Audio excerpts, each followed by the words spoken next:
shoes with any of you. I'd rather go to third grade. I'm not ready to go back to college, although Manhattan's a great place to be. Right? Yeah. Thought I might hear some cheers, but no one. Let's prepare ourselves for the reading and proclamation of God's word. Let us pray. O Lord, may the words of my mouth and the meditation of all our hearts be pleasing and acceptable to you. This we pray, O Lord, our rock and redeemer. Amen.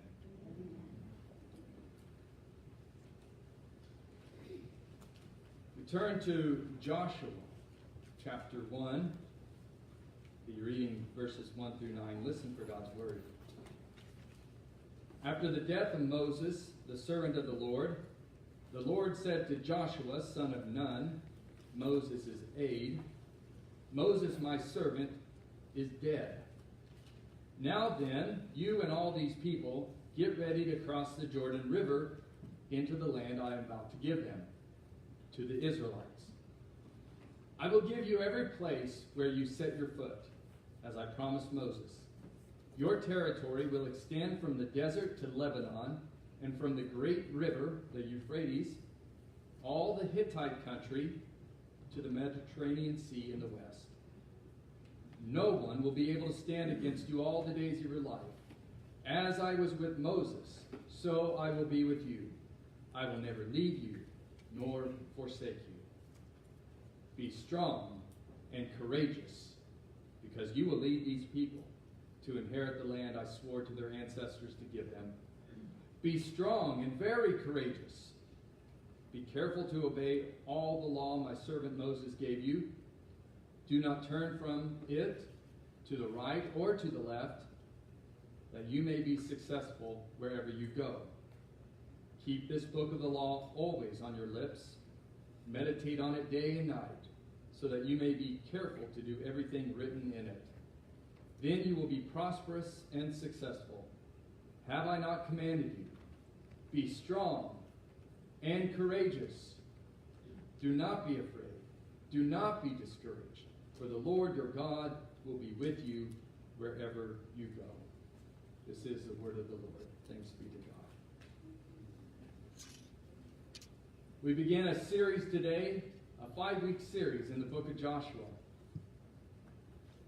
Throughout this series, there'll be many points, but there's going to be an overarching theme. And that is that Joshua, throughout his life, proved through his actions, proved through what he did, that he had the right stuff. The right stuff for what God called him to do. My hope is that throughout this series, week by week, and at the end, you'll feel like not only have I met Joshua, a man who had the right stuff, but I feel like I have the right stuff, or I'm being reminded that I have the right stuff. So that's where we're going. And that's what I hope we'll see. I hope you'll join me in that adventure. So to begin the series, I'll borrow from Charles Dickens, how he opened up A Christmas Story. Any of you fans, you know how that first line is kind of famous. It starts off the whole story. Old Marley was dead as a doornail, right?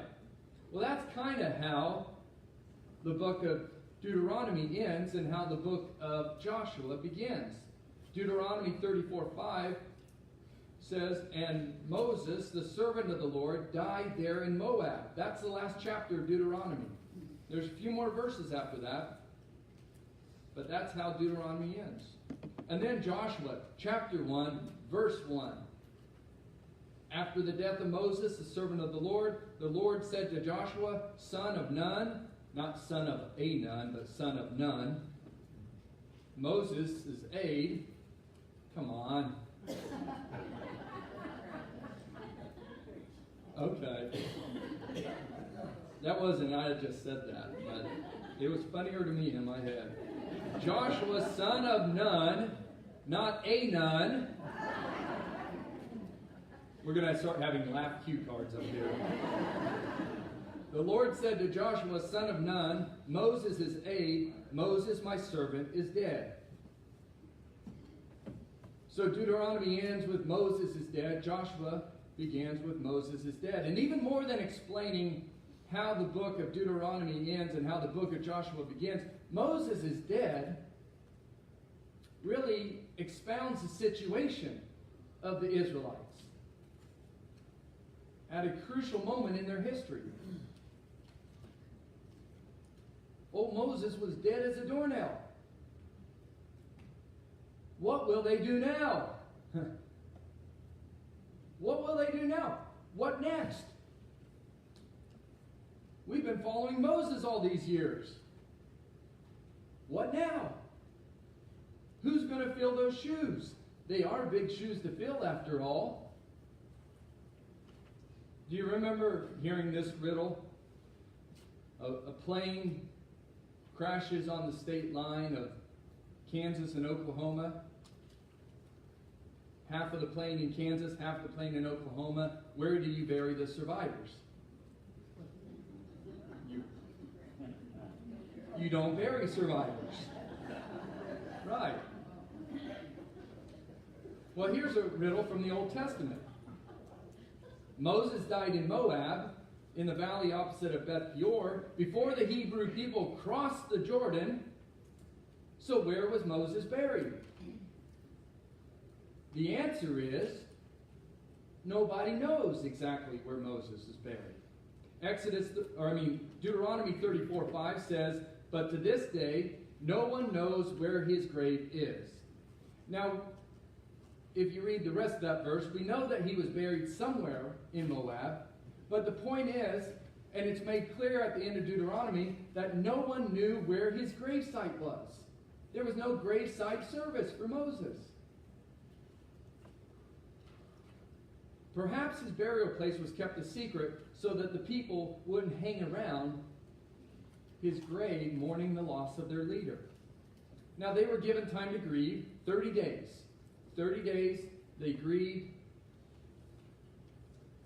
But the people had no time for self-pity. Yes, they had time to grieve, but they didn't have time for self-pity. They're certainly not supposed to stop and settle down where Moses died. They're still on the wrong side of the Jordan. Their journey's not yet complete. They're on their way to the land that God had promised them, but they're not there yet. Moses' burial plot is not their destination. Perhaps that's why they didn't know where his grave was. Perhaps that's why it was worth noting in Scripture. They need to move on. They have to move on. They must move on. But how? Who will lead them?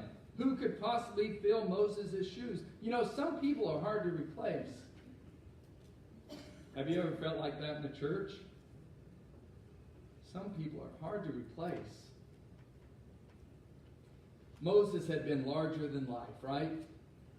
He took on Pharaoh and won. He made the waters of the Red Sea stand up and heap on both sides so that the Israelites could pass through on dry land. He brought the commandments down from Sinai. When the people ran out of food or water or patience, Moses was there to take care of them. Moses dealt with snakes. Perhaps for some of you, that's the most amazing thing. He dealt with snakes, uncooperative kings, and his own people's own unfaithfulness. Moses had carried them through. How could anyone fill those shoes? Now, Joshua had shown promise, right?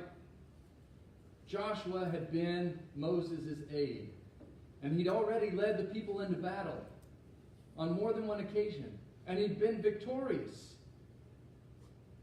Joshua Joshua had distinguished himself as a spy, helping to scope out Canaan before the rest of the people get there. Joshua showed courage and fortitude when the people are about to chicken out from going into Canaan. When the other spies are saying, we can't do it, Joshua steps up and implores them to have faith in God. Joshua has a lot going for him. The question is, can Joshua take over for Moses? Joshua didn't get much choice, did he? The Lord announces, Moses is dead. Now Joshua, get my people across the Jordan. For his part, Joshua seems to be a man of few words.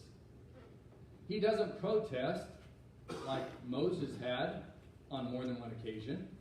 He doesn't try to pass the job on to someone else like Moses had done once or twice. Joshua seems to accept responsibility without all the whining that the Lord had to deal with in Moses. When the Lord tells him what to do in chapter 1 of the book of Joshua, he just does it. The Lord does make Joshua a promise. As I was with Moses, so I will be with you. I will not leave you or forsake you. Then we turn to chapters 3 and 4. And in chapters 3 and 4, we move right from the Lord's command to Moses carrying it out. Joshua is here in chapter 3, standing on the banks of the river Jordan.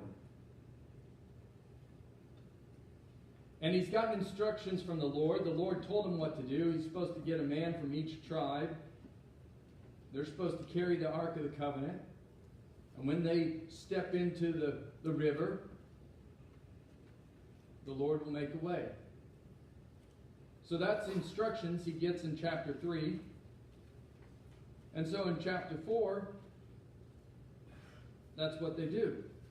Now, standing there on the banks of the river Jordan, with Joshua in his sandals, the priests behind him, the 12 priests, and the whole nation of Israel behind, I wonder what they were all thinking.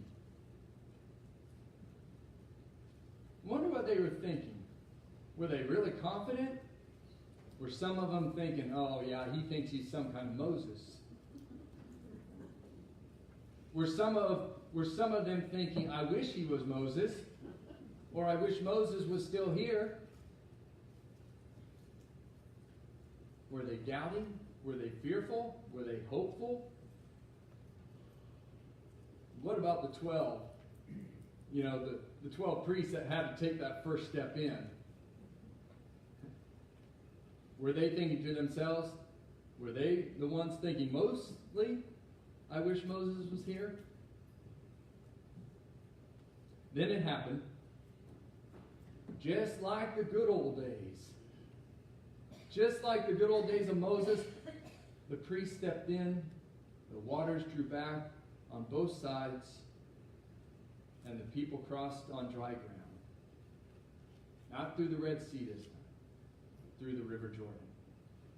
Just as their mothers and fathers had done, just as their grandparents had done in some cases.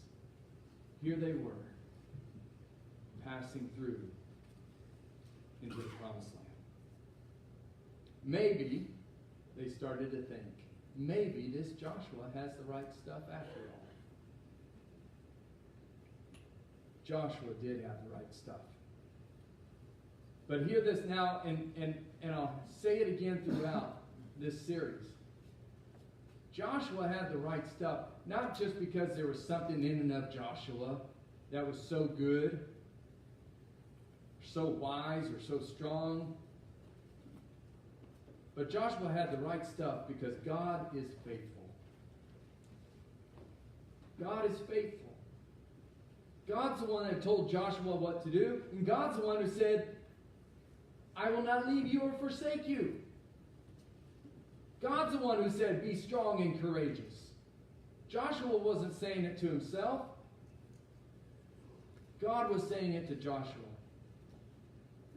And because God is faithful, Joshua had the right stuff.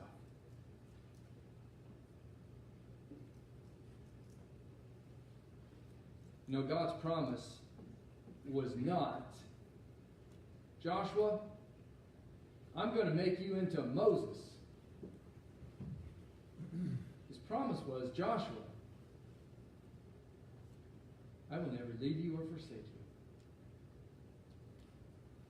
you. Deuteronomy says, in chapter 34:10, closer and closer to the end of Deuteronomy, never since has there arisen a prophet in Israel like Moses, whom the Lord knew face to face.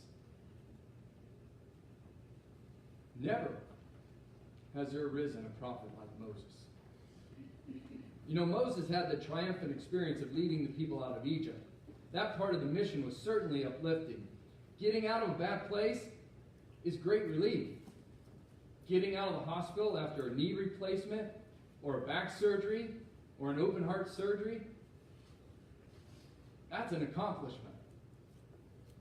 But it's just the beginning, isn't it? Anyone who's ever gone through something like a knee replacement, hip replacement, back surgery, open heart surgery, any kind of thing, you know that that's just the beginning.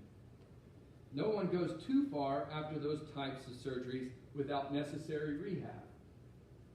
Moses got the people started, but Joshua had to finish the job.